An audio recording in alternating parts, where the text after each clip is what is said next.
Void Century. The Void Century is easily the biggest mystery in all of One Piece. It's a 100-year stretch of history that completely vanished from the record, from 900 to 800 years before the current timeline, and no one knows what really happened during that time. The only thing certain is that whatever went down back then was so massive, the world government made sure no one could ever learn the truth. In fact, studying the Void Century is considered the worst crime imaginable. Anyone who even tries risks instant death, and entire nations have been wiped out just for digging too deep.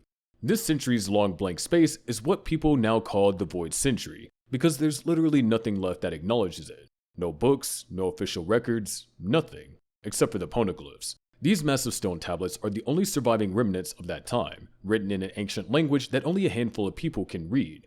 Those few include Nico Robin, the scholars of Ohara, Kozuki Sukiyaki, and Vegapunk. Of them, only Robin and Sukiyaki are still alive, and even Vegapunk's satellites might not have inherited that skill. Because the rest of history skips over this entire era, nothing truly adds up in the world's timeline. People know there's a missing piece, but most have no idea that it can actually be recovered. That's what made Nefertari Lili's discovery so shocking. When Robin told him about the possibility of connecting the threads of history, he was stunned that such a thing was even possible. The Roger pirates already proved that it is. They uncovered the truth when they reached Laugh-Tale, but instead of sharing it with the world, they kept it secret. The truth of the Void Century is apparently so dangerous that even legends like Roger and Whitebeard chose not to speak of it. Odin too knew what happened but never told his followers because he believed it was a burden too heavy to share. When Rayleigh offered to tell Robin everything, he warned her that at that time, she wouldn't be able to act on it anyway. The world government would go to extreme lengths to bury any trace of this history. Anyone caught studying or even mentioning it faces death, regardless of who they are. Innocent people can be executed just for being nearby, and nations have been obliterated to cover up potential leaks. The government's paranoia runs so deep that they'd even destroy their own assets or allies if they suspect any link to the Void Century. Every Buster Call in the series so far, at Ohari, Enies Lobby, and Egghead, was triggered by people connected to that forbidden knowledge. Robin and Vegapunk. Among the events believed to have taken place during this lost era, the most important was the Great War. The details are unclear, but this war reshaped the entire world. It led to the fall of the Great Kingdom. 20 royal families joined forces to form an alliance against the Great Kingdom, calling themselves the First 20. Their combined force created the army that would eventually establish the world government. On the side of the Great Kingdom was Joy Boy, a figure described as the first pirate and someone so powerful that the alliance couldn't defeat him directly. The war also involved the use of ancient weapons, Pluton, Poseidon, and Uranus. Vegapunk later theorized that these weapons caused the global sea level to rise by 200 meters, submerging entire continents.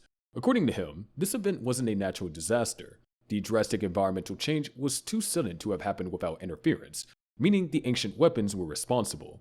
Because these weapons still exist today, Vegapunk believes that the Great War technically never ended. The rise in sea levels changed everything about the planet.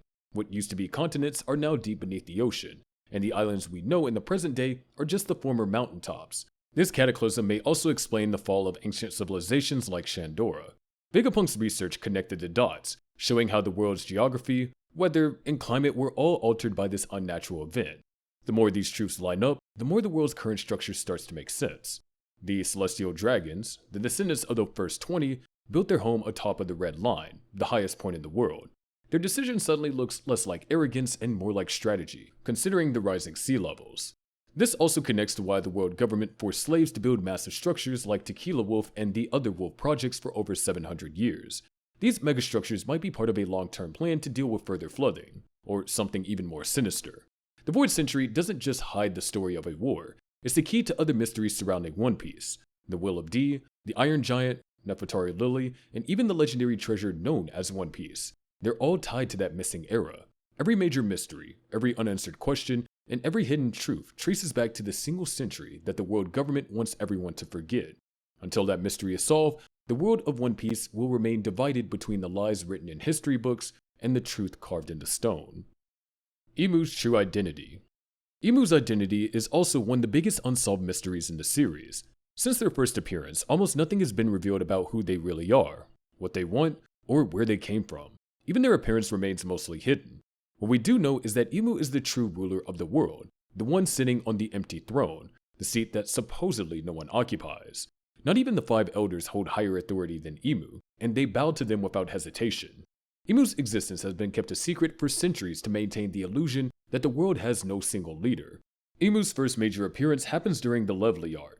While Nefertari Cobra meets with the 5 elders in the empty throne room, Imu secretly listens from the Room of Flowers. Without warning, Imu enters the room and sits on the throne and faces Cobra directly. They ignore Cobra's questions and instead reveal that the Will of D represents the government's ancient enemy. Imu also mentions that Queen Nefertari Lily caused the poneglyphs to scatter across the world, calling it the worst possible outcome for the world government. When Cobra brings up a letter written by Lily, Imu demands to know the full name of its author. Realizing there's no escape, Cobra reveals that Lily's full name included the initial D. Imu immediately impales him using a devil-like tail. Sabo, who overhears the entire scene, rushes in and attacks, but Imu cancels out his flame with an ability of their own. With Sabo now aware of their existence, the government goes after him and Cobra, eventually managing to kill the latter. Wappo also witnesses the scene through a peephole and flees in terror. Sabo escapes, carrying with him one of the government's biggest secrets. Later, Imu calls for the 5 elders and orders them to test Vegapunk's new creation, the Mother Flame. When asked where to use it, Imu chooses La Lucia Kingdom simply because it's near the Mother Flame, showing no concern for the people living there. Imu also demands that Princess Vivi be captured and brought to them. Ironically, the world government intercepts a call from Sabo while he tries to inform the Revolutionary Army about Imu's existence, revealing his location to be in La Lucia. From the Room of Flowers, Imu listens as the 5 elders confirm the destruction of the entire kingdom by a massive energy blast from the sky. Afterward, they declare that La Lucia Kingdom never existed. Following the Egghead incident, Imu's temper flares again. They blame Saturn for letting Luffy and his allies escape and respond by stripping him of his apparent immortality, killing him instantly. Imu then promotes Vigorlin Garling to Saturn's former position as the warrior god of science and defense. During the Night of Gods mission to subjugate Elbaf, the group faces heavy resistance from the Straw Hat Pirates, the Giant Warrior Pirates, and even Scopper Gabon, Gold D. Roger's former crewmate. With their plans in danger and chaos breaking out in Marie Joie, Imu takes direct action. Noticing that one of the knights, Man-Mayor Gunko, suddenly regains lost memories connected to Brook.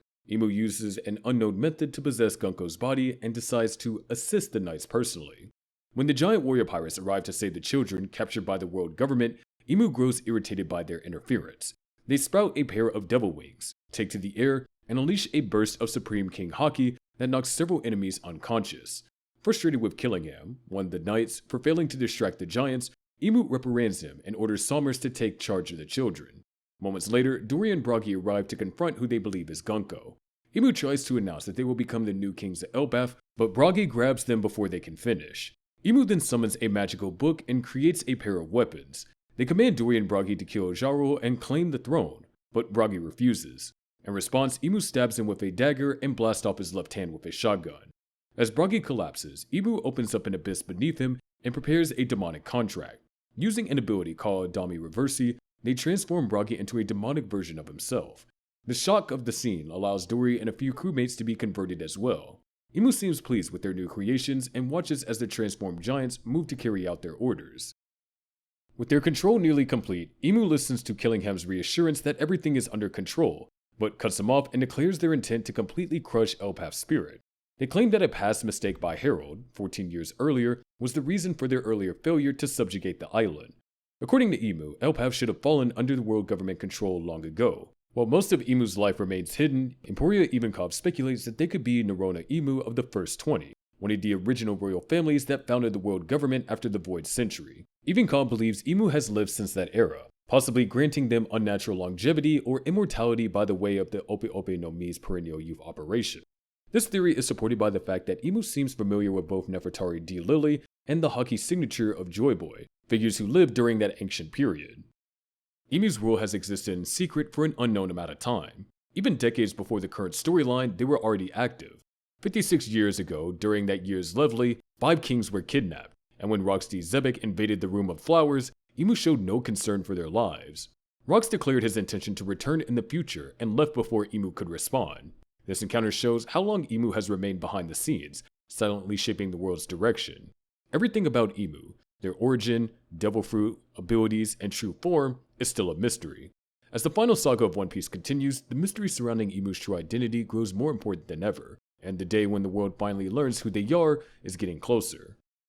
GamerSups is an energy and nootropic formula designed to be a healthier, cheaper, and more effective beverage over energy drinks for gamers or the modern anime weeb on the go. Its blend of essential vitamins, caffeine, and nootropics provide a consistent boost with no jitters and no crash. It has 0 sugar, less than 1 carb, and less than 1 calorie per serving, so it's keto and diabetic safe. Plus, there's sugar-free options. I personally drink it all the time to be able to grind out these straight to the point and informative videos for you guys, and they'll likely be the only sponsor you'll ever see on this channel. So help the channel stay mostly sponsor-free by clicking the link in our description, picking from the many tasty and uniquely named flavors on the website, and use our code ANIMEX at checkout to save 10% on your order. It would be a huge help for us. Also, pick yourself up a aesthetically interesting waifu cup while you're at it too. They're collectible.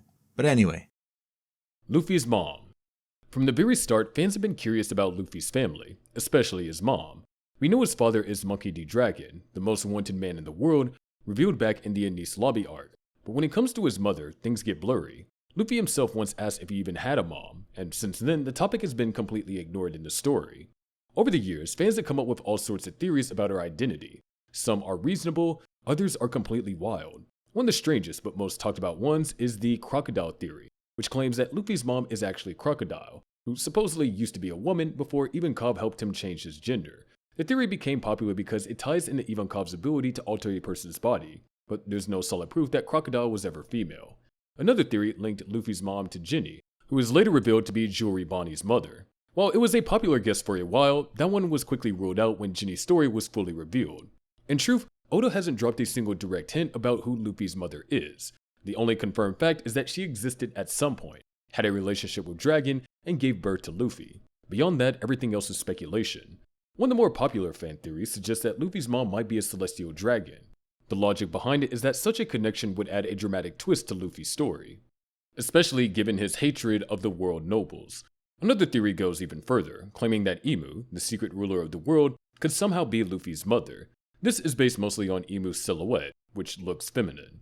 But the latest manga details show that Imu's real name might be Narona Imu, and the honorific used for them, Sei, translates as sir, not ma'am. This strongly suggests that Imu is male, putting that theory to rest. Oda himself has commented on this topic several times. He once said that Luffy's mother won't appear in the story as her existence isn't relevant to Luffy's adventures or the themes he wants to explore. However, in chapter 1057, a small extra story connected to One Piece film, Red, caused a wave of speculation. It shows a mysterious woman holding a baby while singing a lullaby, which inspires Shanks to sing to his daughter Uta. Some fans believe the woman and baby could be Luffy's mother and Luffy himself. There's no confirmation from Oda that this scene is connected to Luffy, but many fans point out that Oda rarely includes random details. The timing doesn't perfectly match Luffy's backstory since Shanks officially meets him when he's around 6 years old. But it's possible Shanks had been visiting Fuchsia Village long before that, considering his crew used it as a resting spot. If that's true, Shanks might have known Luffy's mother, and even Dragon, adding more depth to his relationship with Luffy. Recently, a new theory has gained popularity, the idea that Tritoma, a former member of the Kuja Pirates and later Empress of Amazon Lily, could be Luffy's mother. Tritoma was introduced in chapter 1156, but very little is known about her. She's portrayed as a cheerful and kind young girl with black hair and a carefree personality, traits that strongly resemble Luffy's. Some fans even point out that she wears sandals like he does, though that detail alone doesn't prove anything. The most interesting part of this theory lies in the timeline. In Tritoma's appearance, Garp also shows up looking much younger, which implies that this story takes place decades before the current events. If Garp was in his prime, then Dragon would have likely been a teenager or a young adult, old enough to have met Tritoma. Given Amazon Lily's tradition of its empress falling for extraordinary men, Gloriosa with Roger, Hancock with Luffy, it's not hard to imagine that Tritoma might have fallen in love with Dragon, who was already on the path to becoming the leader of the Revolutionary Army. If this theory is true, it could explain several small mysteries. One of them involves Bartholomew Kuma. During his backstory, he's shown traveling to several islands. Each one later corresponds to where he sent the Straw Hat members after their defeat at Sabaody. The only island missing from his flashback is Amazon Lily, where he sent Luffy. Some fans believe Kuma's connection to that island might not be random. They theorize that Dragon once asked Kuma to retrieve Luffy as a child, since men can't live on Amazon Lily. If Tritoma truly was Luffy's mother, she might have died from love sickness after being separated from her son, a tragic but fitting end for a Kuja warrior. While the Chirtoma theory connects several dots, it's still just a fan theory. Oda has not confirmed or denied any of it. What we do know is that Oda once described what Luffy's mother would look like if she ever appeared in the story. He said that she would be a middle-aged woman with a strong and strict personality, and definitely not a beautiful one. This description alone fits Oda's consistent approach to parents in One Piece, who are rarely glamorous but often tough and pragmatic. At this point, there's no telling if Luffy's mother will ever appear in the story. Oda has made it clear that she isn't important to the story's direction, but fans still hope that she'll show up one day, even briefly. Joy Boy's origin. Ever since Joy Boy was first mentioned back in the Fishman Island arc, fans have been waiting for the day that he would finally appear. His name carried this mysterious weight, almost like a legend buried under 800 years of history. Over time, little pieces of information started to surface, painting a clearer picture of who he was, the man from the Great Kingdom, the first pirate in history, and a central figure of the Void Century. Joy Boy lived about 900 years ago, right when the Void Century began. He was deeply tied to the Great Kingdom, a powerful civilization that eventually fell to the alliance of the 20 kingdoms, which later became the world government. During his lifetime, Joy Boy made allies like Zunisha, the enormous elephant that still walks the seas, and even the iron giant named Emmett, to whom he entrusted a portion of his conqueror's haki for future use. One of the most significant things about Joy Boy was his connection to Fishman Island. He made a promise to the people there, a deal involving Noah, the massive ship resting in the sea forest, and Poseidon, the ancient weapon who could control sea kings. Joy Boy planned to use Poseidon's power to raise Noah, but for reasons still unknown, he broke that promise. He later left behind an apology engraved on a poneglyph, vowing that someone in the future will fulfill the promise he couldn't keep. When the Void Century ended, Joy Boy and the Great Kingdom had both been erased from history. But before his fall, Joy Boy left behind traces of his existence. Poneglyphs spread across the world, each one carrying messages and clues about the ancient past. Among them were the ones that mentioned the ancient weapons, the apology to Fishman Island, and one last legendary treasure left on the final island of the Grand Line. That treasure would one day be known as the One Piece. More than 800 years later, Goldie Roger and his crew reached that final island. There, they discovered the truth of the world and read Joy Boy's message. The message made Roger laugh, and he decided to name the island Laugh-Tale. Roger later said that he wished that he lived in the same era as Joy Boy, a man whose ideals seemed to mirror his own. Centuries after Joy Boy's fall, his legacy continues to influence the events of the world. On Fishman Island, the legend of Joy Boy's promise survived through generations. During the events of the Fishman Island arc, Luffy was asked to protect the island no matter the cost, even if it meant destroying Noah. But before Luffy could completely destroy it, the Sea Kings, summoned unconsciously by Shirahoshi, the current Poseidon, intervened and saved the ship. They carried Noah back to the sea forest, planning to repair it before the promised time finally arrives. Joy Boy's name also has deep ties to several key figures and places in the story. In the past, Roger and Odin both heard the Sea Kings mention that a child will be born in 25 years who would lead them alongside the new Poseidon. This was what pushed Odin to open Wano's borders and prepare for Joy Boy's return. Unfortunately, Odin's death prevented that plan from being realized, leaving his retainers to carry out his will. Kaido and King also learned about Joy Boy at some point. Kaido believed that Joy Boy would be the one to defeat him, while King thought Kaido himself might become Joy Boy and change the world. That belief eventually would come full circle during the raid on Onigashima. After Luffy was knocked out in battle, his heartbeat changed in what Zunisha called the Drums of Liberation. It was then that Zunisha declared Joy Boy had returned. Luffy awakened his Devil Fruit, revealed to be the Hirohito no Mi model Nika, and transformed into Gear 5 for the first time. With that form, he defeated Kaido, fulfilling the very prophecy Kaido believed in. After the battle, Luffy asked Momonosuke to keep his identity secret, and the victory was credited to Joy Boy. In Wano's new legend, Joy Boy was the name given to the hero who liberated the country from Kaido's rule. Despite all this, Joy Boy's full story is still buried in mystery. We know he lived during the Void Century, fought against the 20 kingdoms, left behind the One Piece, and made an unfulfilled promise to Fishman Island. We know he was connected to the Great Kingdom, the ancient weapons, Zunisha, and now to Luffy through the Nika fruit. But there are still huge gaps left unexplained. We still don't know who Joy Boy really was, whether he was a single individual or a title passed down through generations. The reason behind his broken promise to Fishman Island is also still a mystery, as it's the full extent of his power and his connection to the ancient weapons. The exact nature of the Great Kingdom and its fall remains hidden, and the real purpose behind leaving the One Piece on Laugh-Tale hasn't been revealed. Even the meaning behind his name, Joy Boy, is left to interpretation. As of now, Joy Boy's true origins, his role, his downfall, and his ultimate dream are still one of the biggest mysteries in One Piece waiting to be solved. Why Blackbeard can use 2 devil fruits.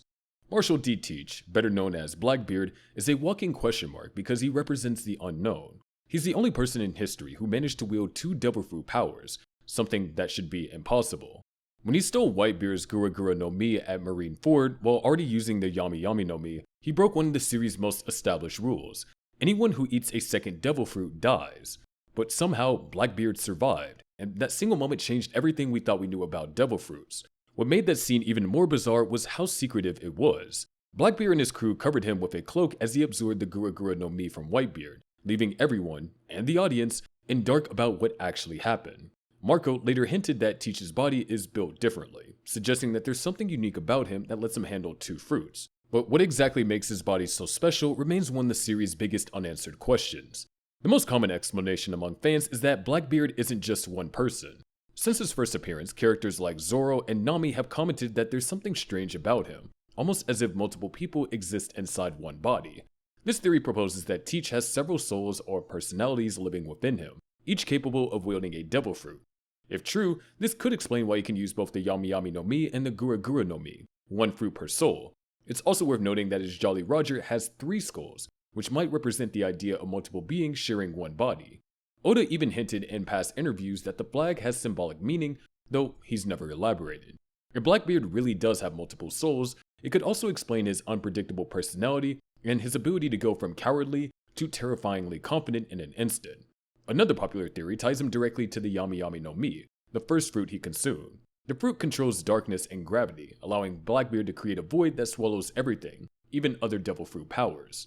Some fans think that ability doesn't just work externally, but also internally, turning Blackbeard's own body into a kind of black hole. If that's the case, he might have created a space within himself capable of holding multiple devil fruit essences without them destroying each other.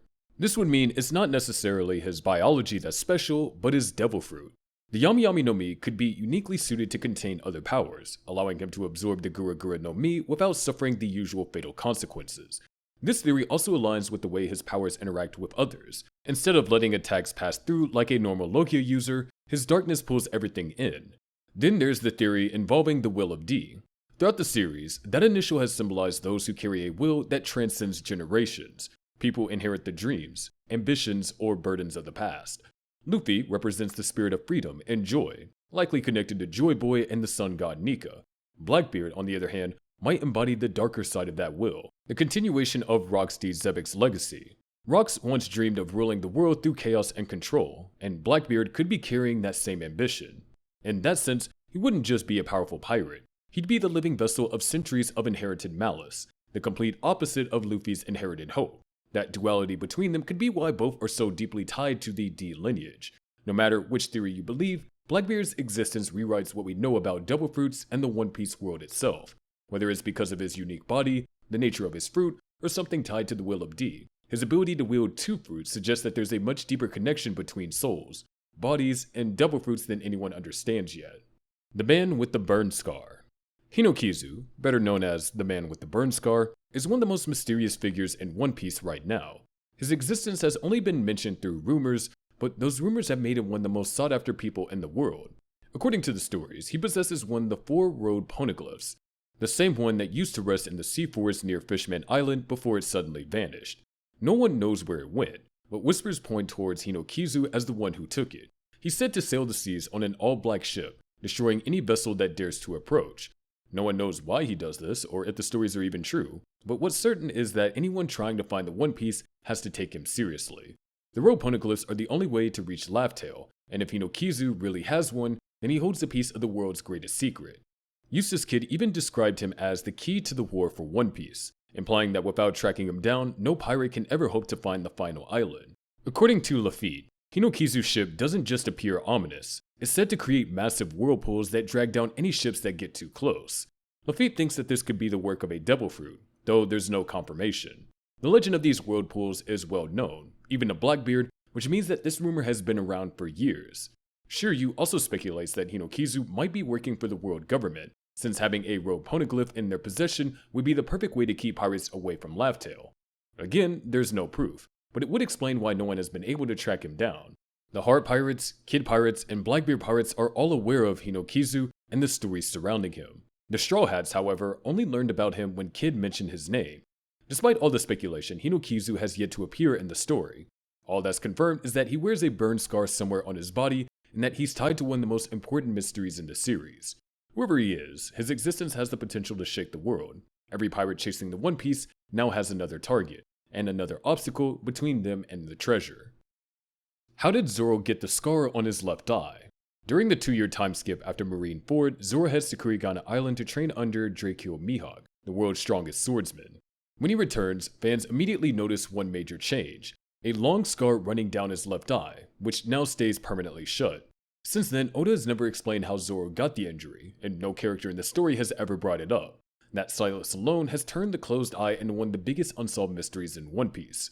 What makes it even more intriguing is that this wasn't a spur-of-the-moment design choice. According to Rurouni Kenshin's author and close friend of Oda, Nobuhiro Watsuki, Oda had already decided Zoro would lose an eye way back in the early 2000s, long before the time skip even happened. That means the change was planned years in advance, and Oda probably had a reason for making it happen exactly when it did.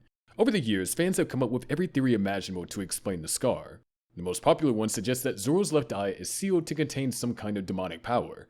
The idea comes from how Zoro's fighting style sometimes takes on a supernatural edge, especially with his Asura technique, where he appears with extra arms and faces like a wrathful spirit.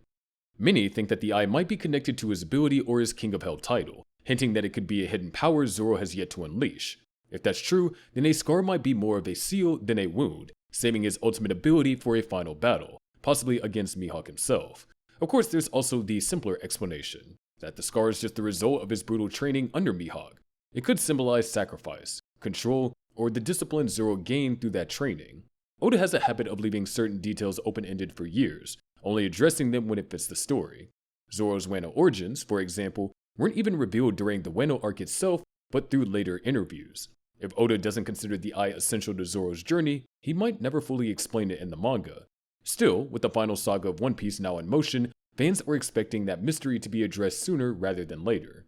Zoro is inching closer to another showdown with Mihawk, and that would be the perfect time to reveal the truth, whether the scar hides a power, a curse, or just represents the price of his ambition. Even if it turns out to be nothing supernatural, it still serves as a powerful reminder of how far Zoro has gone to chase his dream and protect his crew. Crocus's mysterious friend. Back in the cover story of One Piece chapter 631, fans spotted a mysterious man drinking alongside Crocus, the former doctor of the Roger Pirates. That single panel has kept fans guessing for over a decade. The identity of that man has been one of the longest running unsolved mysteries in the series, but with recent developments in the Elbaf arc, it looks like that we're finally getting closer to an answer. In chapter 1132, a silhouette matching the man from that old cover story appears walking through the forest of Elbaf. He has the same long, spiky hair and wears a distinctive conical hat. The same figure was also seen earlier in chapter 1124, waiting by the shore as the Straw Hats arrived on the island. Both appearances shared the same outline, especially the curved hat, which makes it clear that this is the same person who was once shown with Crocus. With 2 sightings already in the Elbaf arc, it seems like Oda is finally ready to reveal who this character really is after all these years. Fans have debated the mystery man's identity for years, but 2 theories have always stood out. The first is that the man is Shiki the Golden Lion, one of Gold D. Roger's former rivals and a member of the Rock's Pirates. Shiki also served as the main antagonist of One Piece film Strong World, a movie whose canonicity has been heavily debated. However, the latest manga chapter has added a small connection to that film. Chapter 1131 revealed that the animals featured in Strong World actually originated from Elbaf, making Shiki's presence on the island somewhat plausible. Even so, this theory has some clear issues. The silhouette seen in Elbaf doesn't have Shiki's signature goatee, and it's strange to imagine Crocus casually sharing a drink with Roger's old rival. While the coloring in the digital version of the cover story made the mystery man look similar to Shiki, the details don't perfectly line up, leaving the theory shaky at best. The second major theory, and arguably the more likely one, is that the man is Scopper Gabon, one of Roger's most trusted crewmates. Gabon has been one of his most anticipated returning characters for years, and his absence in the story has only fueled speculation. He shares the same spiky hairstyle as the silhouette, and would have every reason to meet up with Crocus, given that they both served on Roger's ship. It also fit perfectly with the pattern of Luffy meeting Roger's former crewmates throughout his journey. First Crocus at the start of the Grand Line, then Rayleigh before entering the New World.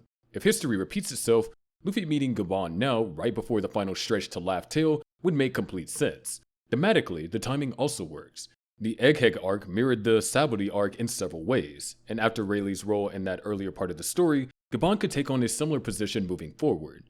Even though Luffy has unlocked Gear 5, his fight against the Five Elders shows that he still has room to grow before taking on the world government. Having a veteran like Gabon appear to guide or train Luffy could push him even closer to reaching his full potential while giving fans more insight into Roger's era. Still, One Piece is known for subverting expectations. Some fans believe the figure could be Yorkie, the former captain of Brook's old crew, while others think that this might actually be the man with the burn scar, the same mysterious figure rumored to have won the royal poneglyphs. Until Oda confirms anything, the speculation will continue. For now, all signs point to Elbap being the arc that finally clears up this decade-old mystery. Whether the man turns out to be Shiki, Gabon, or someone entirely new, his reveal is bound to be a major moment. Where is All Blue located? Sanji, the Straw Hat's resident cook, has one dream that's been driving him since the very beginning: to find the legendary sea known as the All Blue. First mentioned back in the Baratier arc, the All Blue is said to be the only place in the world where the four seas, North, South, East, and West Blue, all meet. In this mythical ocean, fish from every sea gather together, creating a paradise for chefs. For Sanji, it's the ultimate goal, a place where he could cook using every kind of ingredient imaginable. This dream actually started with Zeph, Sanji's mentor and the man who raised him. Before opening the Baratier, Zeph was a pirate captain who spent years searching for the All Blue, but after a shipwreck cost him both his legs and his crew, he gave up his journey and passed that dream on to Sanji. That dream eventually became Sanji's reason for joining Luffy's crew, a chance to see the world and hopefully find the legendary sea his mentor once sought.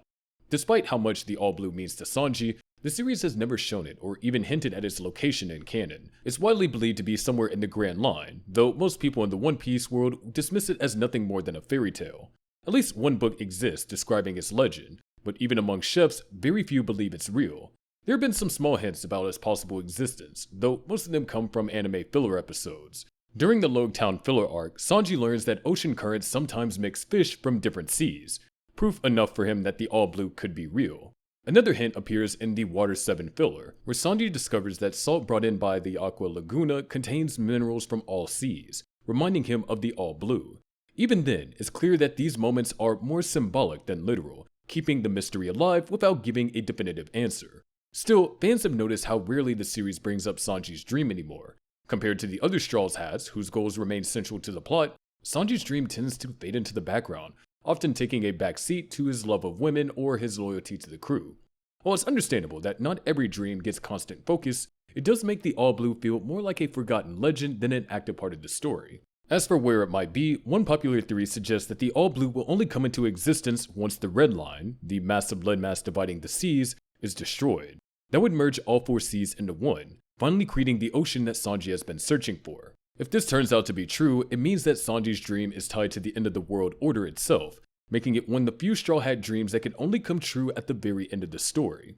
Whether the All Blue already exists somewhere or will only be formed in the future, fans are still waiting for Oda to revisit this part of Sanji's journey, if Oda hasn't forgotten it entirely. Lily Nefertari's disappearance. Nefertari Lily was the queen of the Arabasta Kingdom during the Void Century, one of the 20 monarchs who helped form the world government around 800 years ago. Alongside 19 other nations, she fought against the Great Kingdom in the war that reshaped the world. After their victory, the world government was established, and each of the monarchs moved their families to Marie Joie to live as celestial dragons. Except Lily. She chose to stay loyal to her homeland and attempted to return to Arabasta. But according to King Cobra's later discovery, she never made it back. Lily vanished without a trace, leaving her younger brother to rule Arabasta in her place. Lily's disappearance would have been just another piece of ancient history if not for her connection to one of One Piece's biggest mysteries, the Will of D. She's the earliest known carrier of the name and is believed to be responsible for scattering the poneglyphs across the world.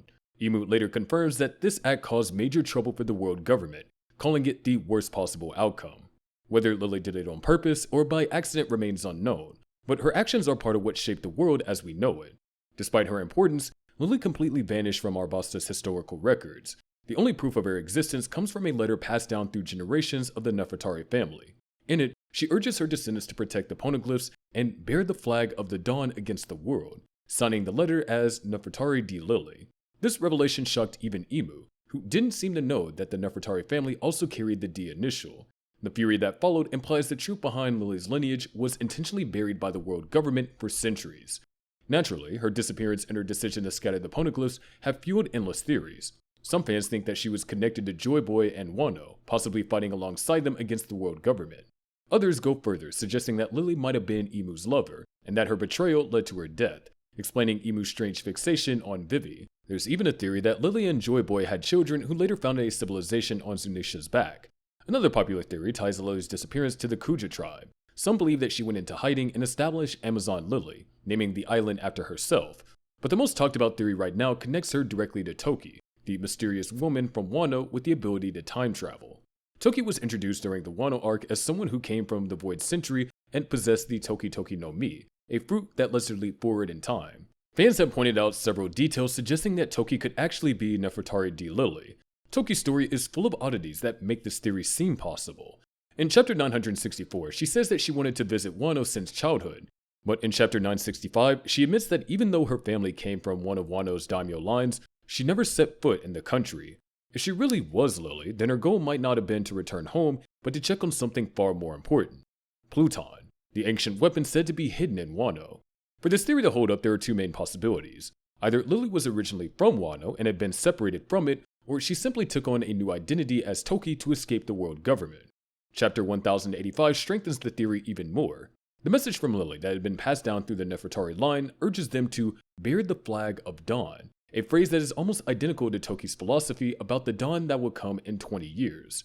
The repeated mention of dawn ties both women to the same ancient ideology, suggesting that whatever Lily started, Toki might have been trying to finish.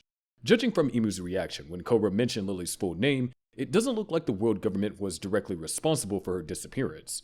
If anything, they seemed unaware of what really happened to her.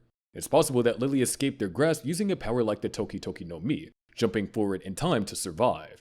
That would explain why she vanished without a trace and why her descendants continued her mission centuries later. If Lily was indeed the one who scattered the poneglyphs, then she would have known that Arabasta had one of its own and that it mentioned Pluton's location in Wano. This could explain why Toki, or Lily in disguise, was determined to reach Wano no matter what.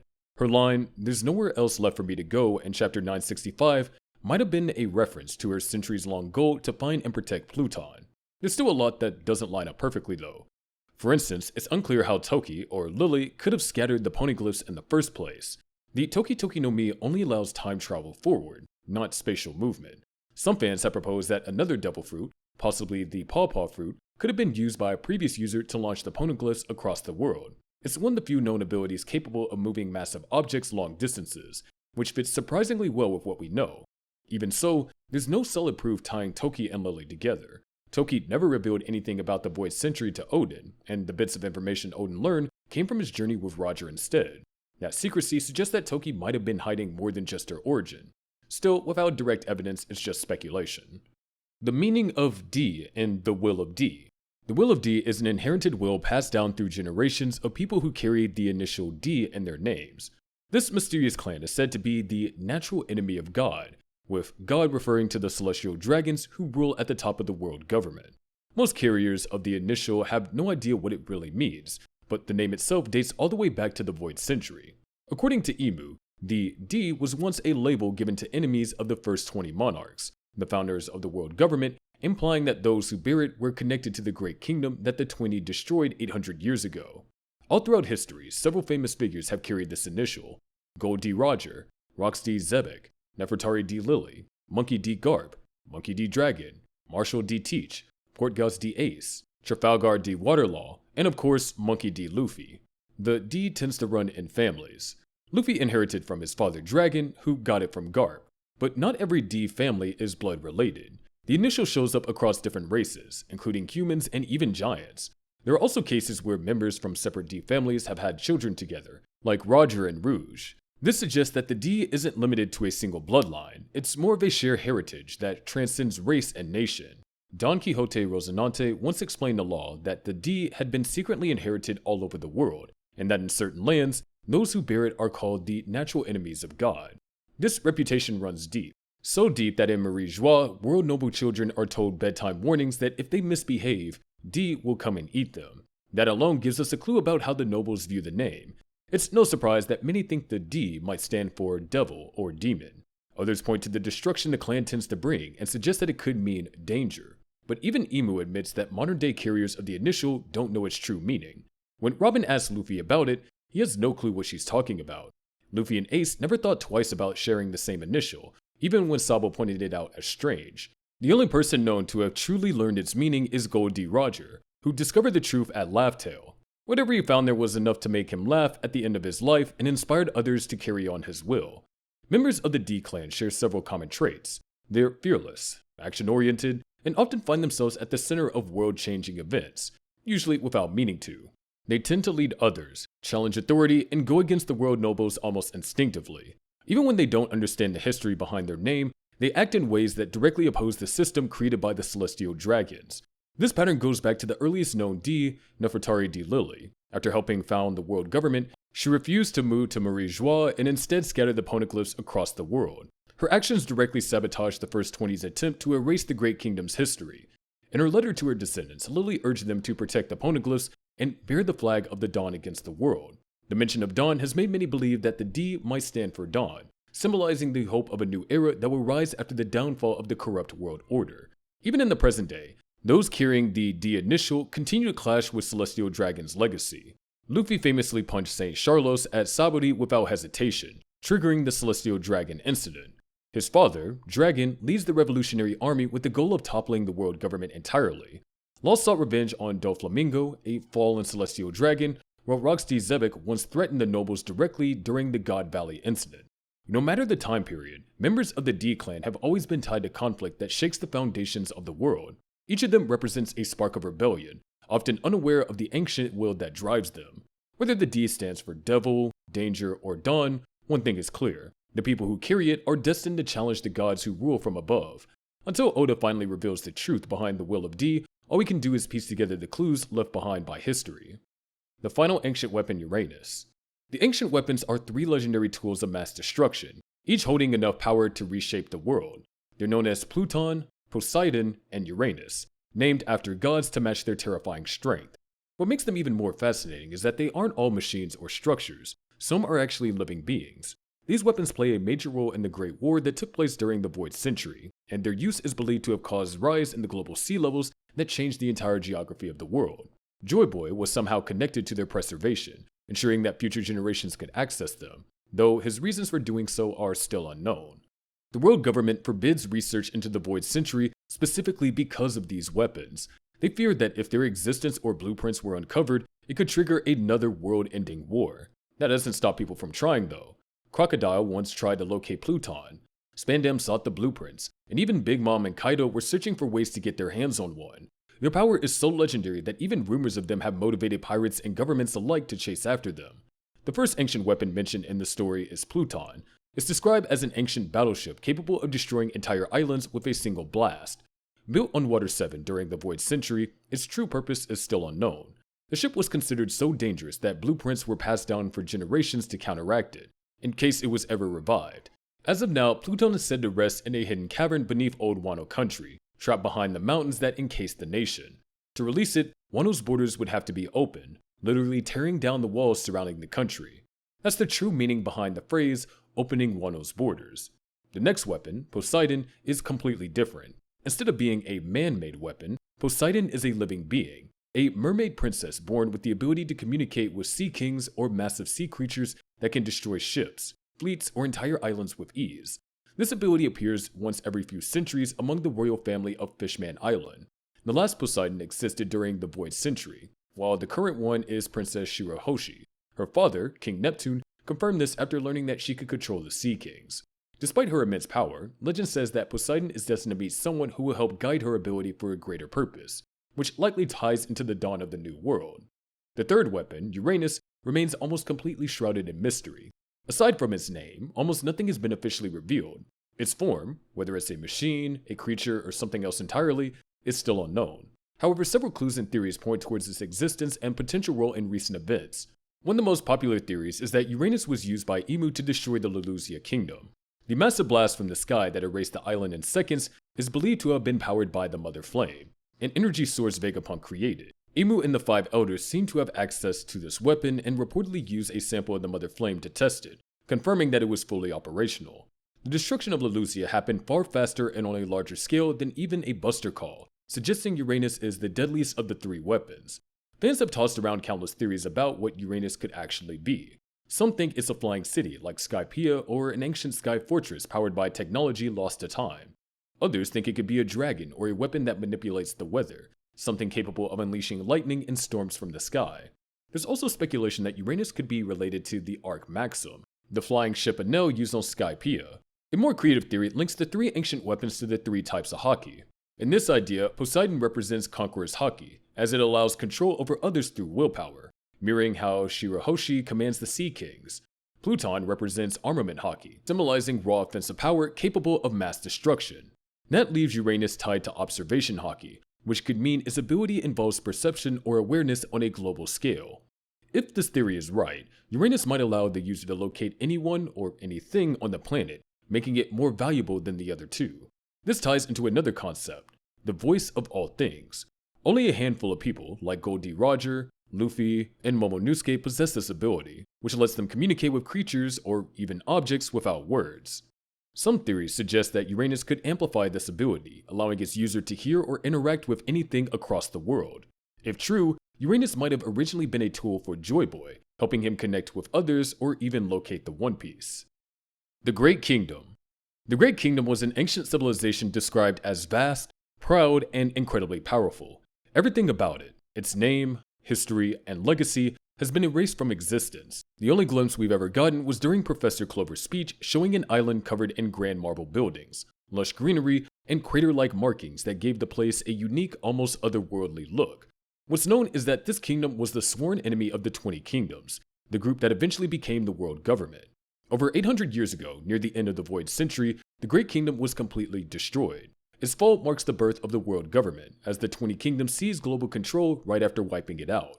This is why the world government has outlawed any research related to the Void Century or poneglyphs, because even the idea of this ancient kingdom posed a threat to their authority. The poneglyphs that have been discovered so far contain information about the ancient weapons, each capable of large-scale destruction.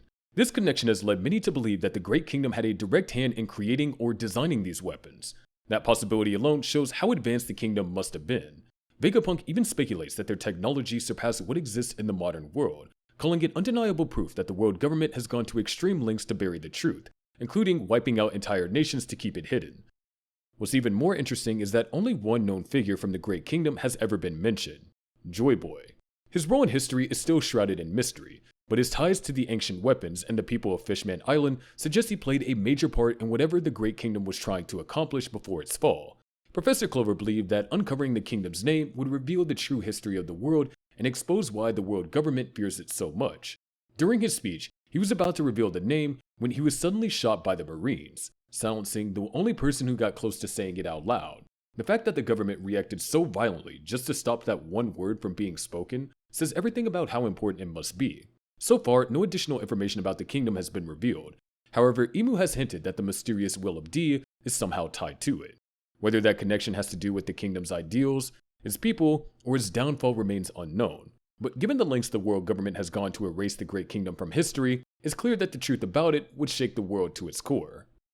Why did Zunisha get punished? Zunisha is a massive Naitami Norita elephant that once served alongside Joy Boy over 800 years ago. Today, it roams endlessly through the New World, carrying the island of Zo on his back as punishment for a crime that has never been revealed. Despite being forced to wander for centuries, Zunisha doesn't seem to resent its fate and continues to protect the Mink tribe that lives on its back. It can't act freely though. It can only defend itself or others if someone who understands its voice gives permission.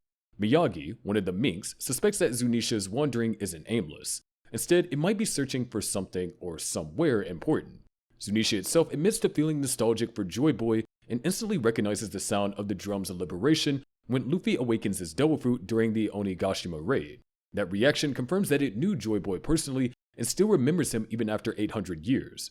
During the events in Zo, Zunisha finds itself under attack by Jack and the Beast Pirates, who aim to destroy the Mink tribe and erase their home. Even with its enormous size, Zunisha doesn't retaliate, instead begging for someone to command it to fight. It was explained that it was punished long ago for a terrible crime and has been forbidden from taking action without permission ever since. Only Luffy and Momonosuke can hear its voice through the voice of all things, the same mysterious ability that once was shared by Roger and Odin. After Momonosuke grants permission, Zunisha finally retaliates, crushing Jack's fleet in a single blow.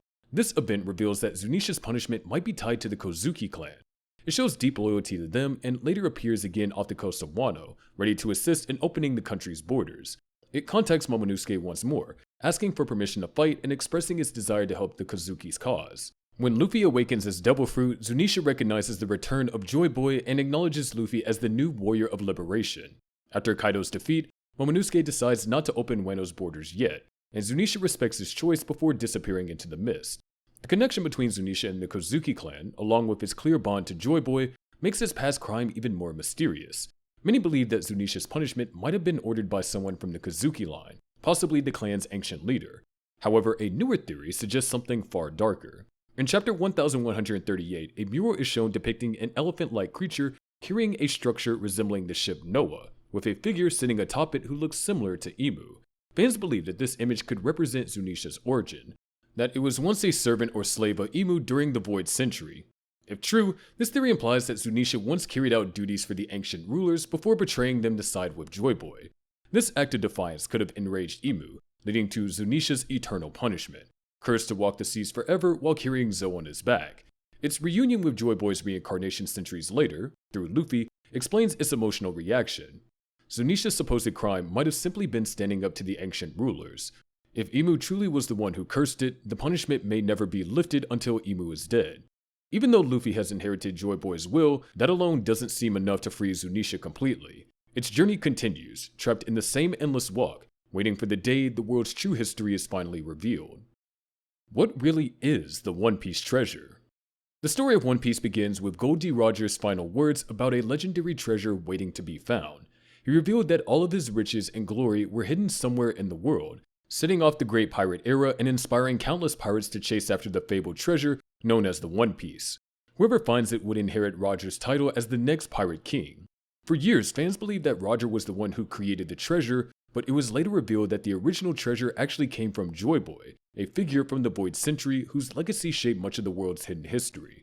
When Roger reached the final island, he found Joy Boy's treasure and added his own, combining their legacies into what we now know as the One Piece. Throughout the series, Oda has dropped small hints about what the treasure might actually be.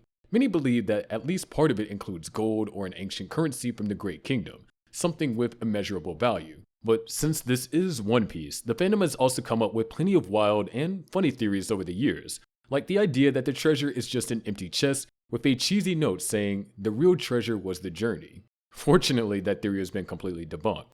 In an interview, Oda confirmed that the One Piece is a real physical treasure, not a metaphor or a life lesson. It's something tangible and incredibly valuable, and whoever finds it will get an actual reward. That statement alone gave fans the hope that the story's payoff won't be philosophical fluff, but something meaningful and concrete. The Egghead arc also added some new layers to the mystery. During Vegapunk's conversation with Luffy and the others, he acknowledged how Roger's announcement sparked this worldwide race for the treasure. He also confirmed that the One Piece is indeed real and that finding it would completely change the fate of the world. According to him, it contains relics and information from the past, knowledge that could expose the secrets of the Void Century and the true history of the world. Of course, the biggest clue to the treasure's nature comes from Roger himself. When the Roger pirates finally arrived at Laugh Tale and discovered the One Piece, they all burst into uncontrollable laughter. It was such a surreal moment that they named the island Laugh Tale. Whatever they found there wasn't something horrifying or tragic. It was something that made them laugh so hard they cried. That reaction has fueled endless fan theories. Some think the treasure is a joke left behind by Joy Boy, like a message or a comic that exposes the absurdity of his adventures.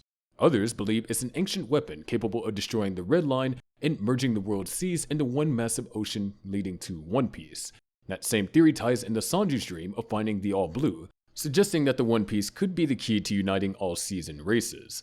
Another popular theory connects it to the legendary song Bink's Sake, the song sung by Brook and the Rumbar Pirates. Some fans think Joy Boy might have left behind his own sake or that Binks was his actual real name, tying the treasure to the song's message about laughter, legacy, and connection across the seas. Whatever it is, the One Piece has been carefully hidden for over 20 years of storytelling. Oda has said multiple times that he already knows exactly what it is and how it will be revealed. With the final saga underway, it's only a matter of time before we learn the truth about the treasure that started it all.